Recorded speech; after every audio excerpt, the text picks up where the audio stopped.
தமிழும் உங்கள் தமிழ் தேசிய செய்தியில் மிக விரைவில். சவால்களுக்கு மத்தியிலும் சாதனை படைத்திருக்கின்ற வயாவிளான் மத்திய கல்லூரி மாணவர்களின் தன்னம்பிக்கை பாராட்டப்பட வேண்டியதுடன் சிலிர்க்க வைக்கும் வகையிலும் உள்ளதாக ஈழ மக்கள் ஜனநாயக கட்சியின் செயலாளர் நாயகம் தோழர் டக்ளஸ் தேவானந்தா தெரிவித்துள்ளார். மேலும் விளையாட்டை போன்றே கற்றல் செயற்பாடு உள்ளிட்ட அனைத்து செயற்பாடுகளிலும் மாணவர்கள் ஆர்வமுடன் பங்கு பற்றி எதிர்காலத்திற்கான ஆரோக்கியமான பிரஜைகளாக உருவாக வேண்டும் எனவும் தெரிவித்தார்.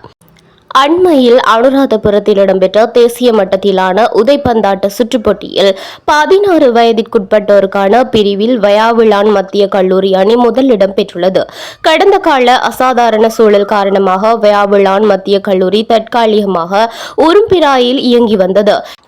இந்நிலையில் 2010ஆம் ஆண்டு மீள்குடியேற்றம் முன்னெடுக்கப்பட்ட காலத்தில் பாடசாலை சமூகத்தினரின் கோரிக்கைக்கு அமைய முன்னாள் அமைச்சர் டக்ளஸ் தேவானந்தா அவர்கள் குறித்த பாடசாலைக்கு தேவையான முதற்கட்ட உட்கட்டமைப்பு மற்றும் ஆளணி வசதிகளை ஏற்பாடு செய்து கொடுத்ததுடன் அப்போதைய பாதுகாப்பு அமைச்சுடன் கலந்துரையாடி கல்லூரிக்கு சொந்தமான காணிகளையும் விடுவித்துக் கொடுத்தது மாத்திரமல்லாமல் கல்லூரியை தரமுயர்த்துவதற்கான நடவடிக்கைகளையும் முன்னெடுத்திருந்தார். இந்நிலையில் பல்வேறு வள பற்றாக்குறைகள் காணப்படுகின்ற போதிலும் தன்னம்பிக்கையுடன் பயிற்சிகளில் ஈடுபட்டு இன்று சாதனை படைத்துள்ள மாணவர்களை பாராட்டியுள்ள செயலாளர் நாயகம் எதிர்காலத்தில் சந்தர்ப்பங்கள் கிடைக்கின்ற பட்சத்தில் மேலும் கல்லூரியின் தேவைகள் நிறைவேற்றப்படும் எனவும் தெரிவித்துள்ளமை குறிப்பிடத்தக்கது.